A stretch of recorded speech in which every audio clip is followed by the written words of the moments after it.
Hello everyone, again welcome back to my channel. आज हम फिर से लेके आ रहे हैं फिज़िक्स की टेस्ट सीरीज़।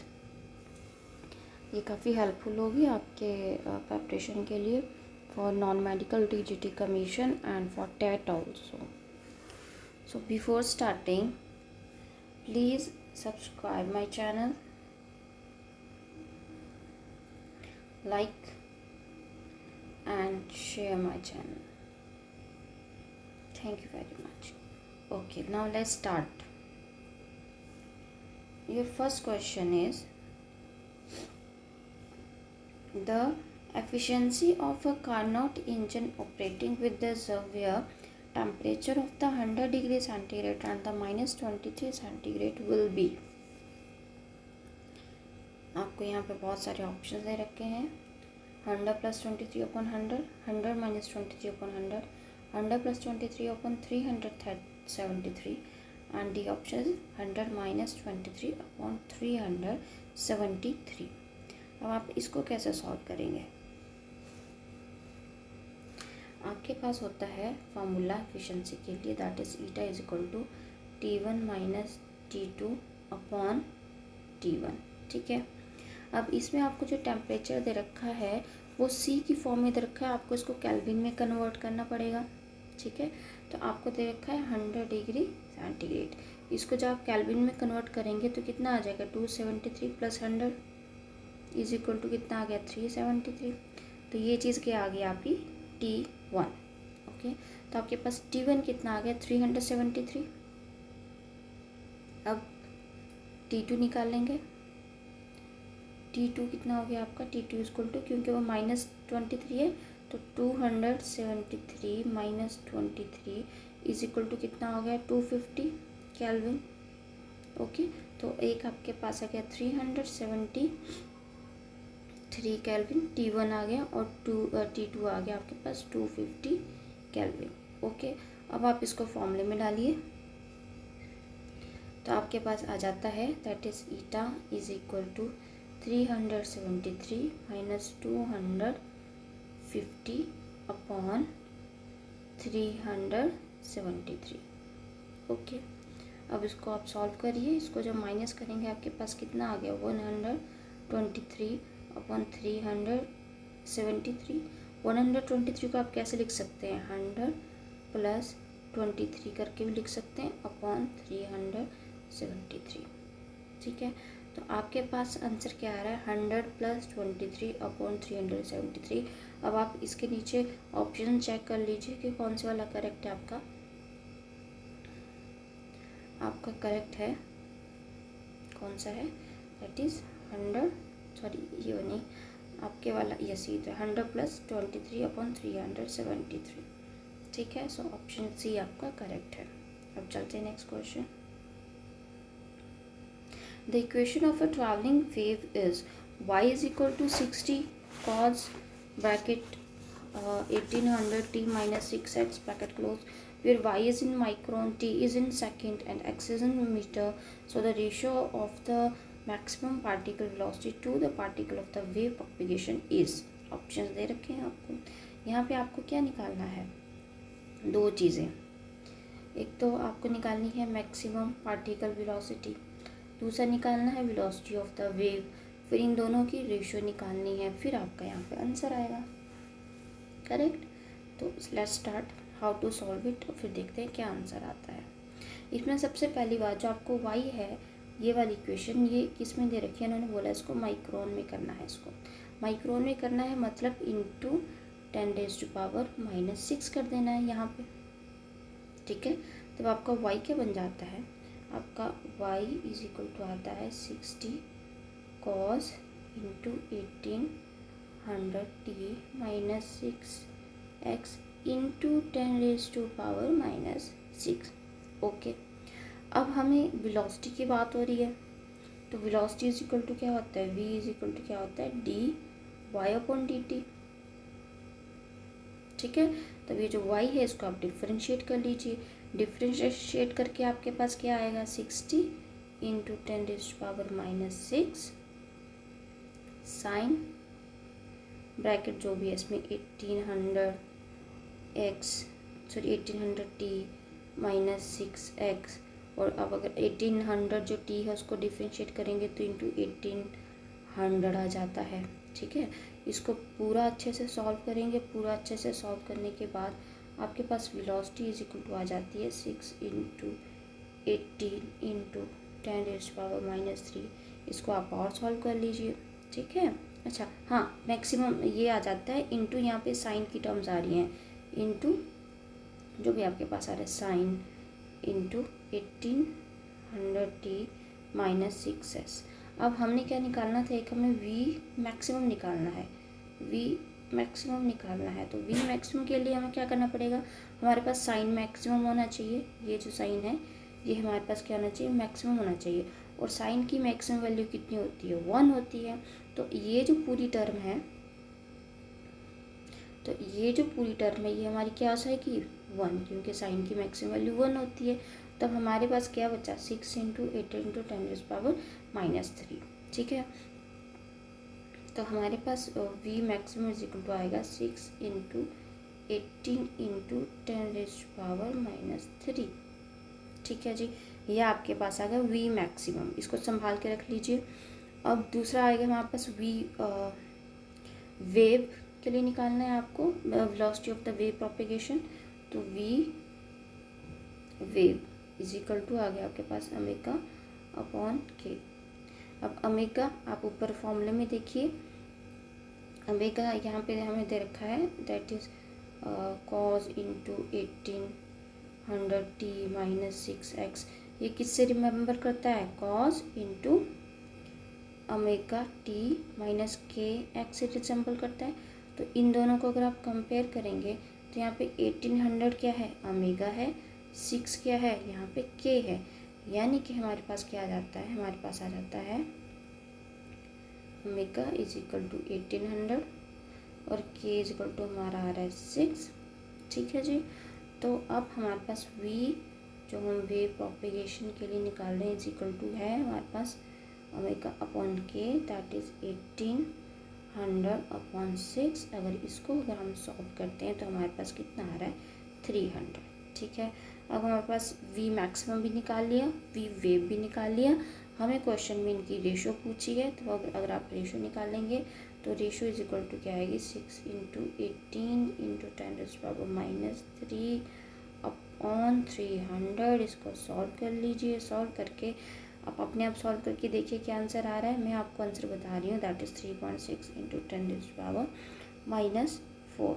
ये आपका आंसर आ रहा है, और ये वाला आपके पास करेक्ट आंसर कौन सा है, option C. So this is your correct option. Okay, अब देखते हैं next question.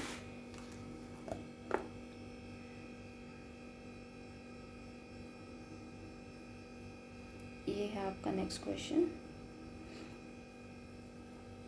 that an astronomical telescope of a 10-fold angular magnification has a length of the 44 centimeter.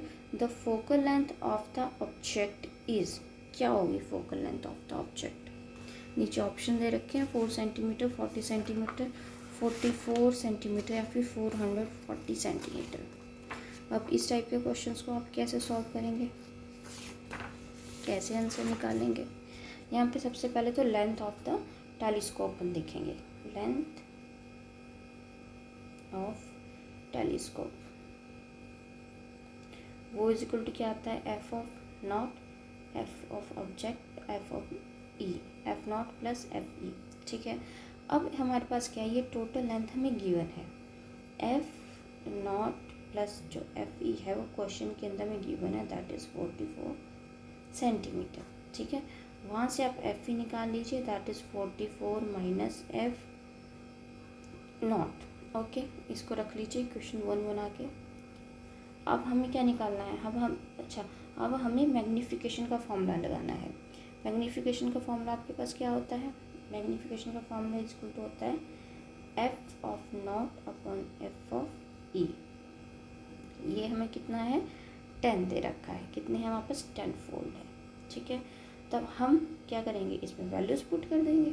Values put करिए, एफ नॉट तो F not ही रहेगा, F E हमने अभी निकाला है वो क्या था 44 minus f naught, is equal to कितना है, ये 10 है, हमारे पास 10 फोल्ड दे रखे हैं, इज इक्वल टू 10, ठीक है।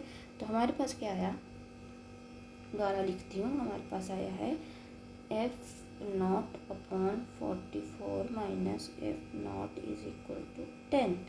इसको रीअरेंज कर लीजिए क्रॉस मल्टीप्लिकेशन करके, आप यहाँ पे F0 की वैल्यू निकाल लीजिए, कितनी आएगी।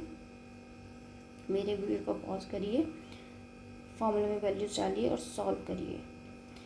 मैं आपको आंसर बताती हूँ 44। इस तरीके के जो सॉल्व करने वाले क्वेश्चन होते हैं उसको आप पहले मेरी वीडियो को पॉज करिए, ट्राई करिए सॉल्व करने की, नहीं होता है तब इसकी हेल्प लें।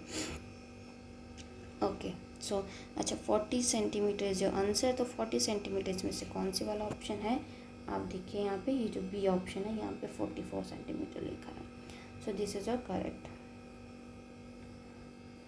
Next question, the focal length of the converging lens is measured for the violet, green and the red colors.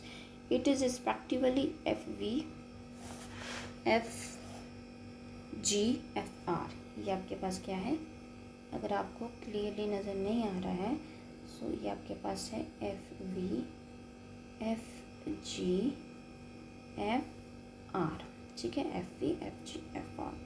इन्होंने क्या पूछा है कि आपको ऑप्शंस नीचे पूछे हैं, क्या है कि F V is equal to F R है, ये भी लिखा है कि F V is equal to F R है, या फिर F V is more than F R है, ये है आपके पास कि F V less than F R है, और डी ऑप्शन है कि आपके पास F of G is equal to F of R है।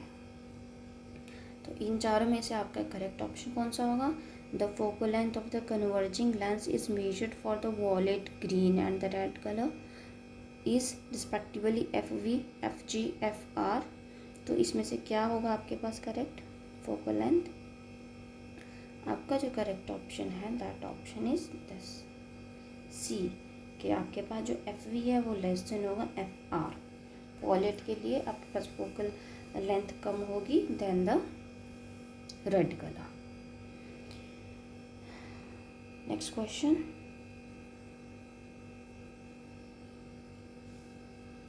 ये आपको ब्लैक बॉडी के लिए क्वेश्चन दे रखा है। A black body is at a temperature of 1500 kelvin, it emits energy at a rate which is proportional to, क्या है 500, 500 स्क्वायर, 500 पावर 4, 500 पावर 3। इसमें से करेक्ट ऑप्शन कौन सा होगा। इसमें हम क्या करेंगे, इसमें हम फॉर्मूला लगाएंगे, कौन से वाला, Stephen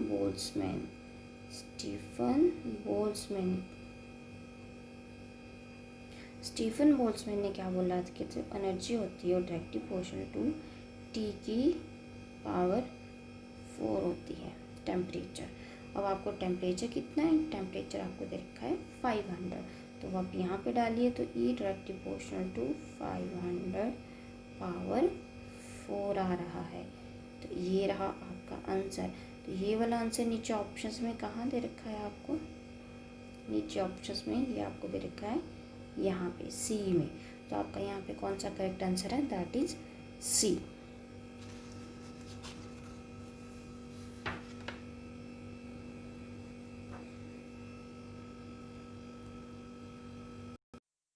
next question, a cylindrical resonance tube open at the both ends has a fundamental frequency f in air. If half of the length is dipped vertically in water, the fundamental frequency of the air column will be f/2, f/2f या फिर 3f/2। ध्यान से द्वारा question को read करिए और मैं बताती हूँ इसको सॉल्व कैसे करना है। इसको आपको दो पार्ट्स में सॉल्व करना है। एक तो आपको पहले जो एफ फ्रिक्वेंसी दे रखी है उसके लिए आपको सॉल्व करना है, उसके बाद जो इन्होंने हाफ करके दे रखा है कि हाफ डिप होगा लेंथ, तो उसके लिए आपको फॉर्मूला लगाना है, फिर इन दोनों को कंपेयर करना है, ठीक है। तो पहले फर्स्ट हमारे पास क्या है, सिलेंडर है, रेजोनेंस ट्यूब है, open at the both hand है और फ्रिक्वेंसी है एफ इन द एयर, ठीक है। तो इसके लिए हमारे पास क्या आएगा, हमारे पास जो फॉर्मूला आता है that is equal to frequency का half is equal to length, यहाँ पे हम फ्रिक्वेंसी निकाल लेंगे इज इक्वल टू 12 1, अच्छा 1 करेंगे, 1 के लिए हो रहा है, ठीक है। ये आ गया आपके पास लैम्डा इसको टू 12। अब हमारे पास जो लैम्डा हमारे पास वेव लेंथ है वो वेवलेंथ का फॉर्मूला हमारे पास क्या होता है, हमारे पास आता है frequency is equal to velocity, sorry अच्छा सॉरी हाँ ये वेलोसिटी है, दिस इज व्हाट वेलोसिटी। हाँ आपके पास जो आता है कि वेवलेंथ और फ्रीक्वेंसी आपस में इनवर्सली प्रोपोर्शनल आता है कि frequency is equal to c upon lambda, तो सी उसमें क्या है वेलोसिटी है, तो वो वाली सी वेलोसिटी को यहाँ पे वी से जैसे मैं डिनोट कर रही हूँ, तो यहाँ पे वेलोसिटी इज इक्वल टू क्या है फ्रीक्वेंसी इनटू द वेवलेंथ, ठीक है। तो अब यहाँ पे हम एफ निकाल लेंगे, एफ इज इक्वल टू क्या आ गया आपका वी अपॉन लैम्डा, लैम्डा मैंने ऊपर निकाला है वो कितना है 12, तो यहाँ पे वी अपॉन 12 आ गया, ठीक है। ये आपका फर्स्ट केस है। अब हम दूसरा निकाल लेंगे, जब क्या था हाफ इसका क्या डिप हो गया, हाफ डिप कर दिया, तो हम ये जो चीज़ है इसमें हाफ हाफ कर देंगे, यहाँ पे क्या कर देंगे हम इसको हाफ कर देंगे दोनों साइड, तो लैम्डा बाई 2 का क्या बन जाएगा, लैम्डा बाई 4 हो जाएगा। एल का आपके यस आपके पास एल का क्या बन जाएगा, एल बाई 2 आ जाएगा, ठीक है। बाकी आपको सेम वैसे सॉल्व करना है। यहाँ पे आप लैम्डा निकाल लीजिए, इक्वल टू कितना आ गया आपके पास 2 एल आ गया। अब आप यहाँ पे फ्रीक्वेंसी सेम ही आएगा आपके पास। अब यहाँ पे वेलोसिटी निकाल लीजिए, तो एफ क्रॉस लैम्डा सॉल्व कर लीजिए, तो आपके पास क्या आ गया, आपके पास यहाँ पे भी जो फ्रीक्वेंसी आई है दैट इज इक्वल टू क्या आएगी वी अपॉन 2L आएगी, ठीक है। तो जब आपके पास क्या था, ये वाली कंडीशन थी, फर्स्ट कंडीशन जब कोई चेंज नहीं किया था, आपके पास फ्रीक्वेंसी वी अपॉन 2L आ गई थी। जब आपके पास हाफ डिप्ट था तब भी आपके पास फ्रीक्वेंसी कितनी आई, वी अपॉन 2L आई, यानी कि दोनों कंडीशन में आपकी फ्रीक्वेंसी सेम आ रही है। कितनी आ रही है, एफ, ठीक है। ऑप्शन देखिए एफ बाई 2, एफ 2F या 3F बाई 2, इन चारों में से कौन सा सही है आपके पास, बी ऑप्शन, इधर भी एफ आ रही है उधर भी एफ ही आ रही है, ठीक है। तो आपके पास जो करेक्ट ऑप्शन होगा, this is a correct option. Next question, the most penetrating radiation out of the following is X ray, alpha रे, बीटा रे या फिर ये गामा रे, कौन से वाला आपका करेक्ट ऑप्शन होगा, that is a X ray. Okay अब देखते हैं next question, which hydrogen atom is in its first excited level, its radius is same, half, twice या फिर 4 times।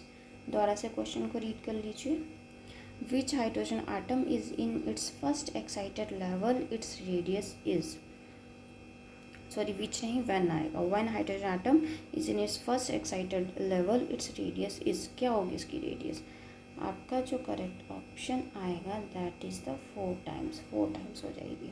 ओके नेक्स्ट क्वेश्चन, to obtain a p-type germanium semiconductor it must be doped with arsenic, antimony, indium, phosphorus। P type conductor के लिए आपको किस चीज़ से यहाँ पर डॉपिंग करनी पड़ेगी, so the option is indium, और correct option is indium, this is our correct option. Next question,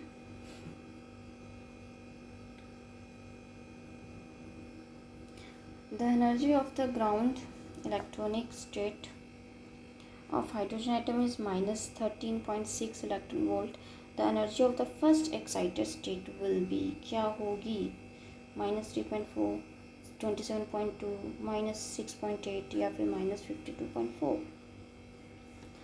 अब आप इसको कैसे सॉल्व करेंगे, सिंपल, आप फिर से फॉर्मूला लगाएंगे। यहाँ पे आपके पास फॉर्मूला क्या होता है, फॉर्मूला होता है E is equal to minus 13.6 Z square upon n square, सबने पढ़ा है, ठीक है। यहाँ पे जो E है वो क्या आएगा, inversely proportional to n square है, ठीक है। तो ग्राउंड स्टेट अगर है, अच्छा एक चीज़ क्या है आपके पास, जो हमारे पास जो टोटल एनर्जी होती है that is equal to negative of the kinetic energy आएगी इसमें, total energy is equal to negative of the kinetic energy आ रही है, तो वहाँ पे हमारे पास माइनस आ रहा है, तो अब हमारे पास क्या करेंगे, हम ग्राउंड स्टेट के लिए देखते हैं। ग्राउंड स्टेट के लिए n इक्वल टू क्या होता है, 1 होता है। तब आपके पास क्या हो गया, -13.6 इनवर्स प्रोपोर्शनल टू 1/1 स्क्वायर, यानी कि 1 आया। ठीक है, जब हम फर्स्ट एक्साइटेड स्टेट की बात करें तो फर्स्ट एक्साइटेड स्टेट में आता है n इक्वल टू क्या हुआ, 2 हुआ। तो -13.6 इनवर्स प्रोपोर्शनल टू 1/2 का स्क्वायर, दैट इज़ 1/4। ठीक है, हमारे पास ये वाली चीज़ें आई। तो अब हम क्या करेंगे, इन दोनों को हम डिवाइड कर लेंगे। अच्छा सॉरी, एक मिस्टेक है इसमें, सॉरी यहाँ पे E2 आएगा। यहाँ पे E2 तो हमने निकालना है, यहाँ पे क्या है, E2 हमने निकालना है। ऊपर था -13.6 1/2 स्क्वायर, E2 हमने निकालना है कि कितनी एनर्जी है। तो E2 is energy proportional to 1/2 square equal to 1/4। तो हमारे पास क्या आ जाता है, मतलब हमारे पास आ जाता है कि -13.6 इज प्रोपोर्शनल टू 1/1 आ जाता है। और दूसरी हमारे पास इक्वेशन आ रही है कि E2 है that is inversely proportional to 1/4। ठीक है, अब इन दोनों के क्या करेंगे, 1 और 2 हम दोनों को डिवाइड कर लेंगे। डिवाइड करने के बाद हम यहाँ से E2 निकाल लेंगे। तो डिवाइड करके हमारे पास क्या आ रहा है, -30.6 upon E2 is equal to 4। और हमारे पास E2 कितना आ गया, is equal to -13.6 upon 4 is equal to how much, -3.4 electron volt. Okay, ठीक है। अब इस क्वेश्चन में ना जैसे एनर्जी पूछी है तो एनर्जी की जगह काइनेटिक एनर्जी भी पूछ सकते हैं, तो आपको सेम ही निकालना है, क्योंकि जिसमें टोटल एनर्जी इक्वल टू क्या है, वो काइनेटिक एनर्जी के बराबर है। तो चाहे उन्होंने यहाँ पे एनर्जी पूछी हो या फिर काइनेटिक एनर्जी पूछी हो, आपका प्रोसीजर यही आएगा। तो यहीं पे I am going to end this video now. तो नेक्स्ट वीडियो में आगे से प्रोसीड करूँगी। बहुत सारे क्वेश्चंस हैं अभी और, फिज़िक्स के, केमिस्ट्री के। अभी मैथ्स का शुरू भी नहीं किया है, वो भी अभी करना है, बहुत जल्द शुरू करूँगी। सो प्लीज़ आप मेरे चैनल को सब्सक्राइब करें, लाइक करें, शेयर करें, बेल आइकन ज़रूर दबाइए, ताकि जब भी मैं कोई वीडियो अपलोड करूँ तो आपको नोटिफिकेशन उसकी मिल जाए। Please subscribe my channel. Thank you very much, have a nice day.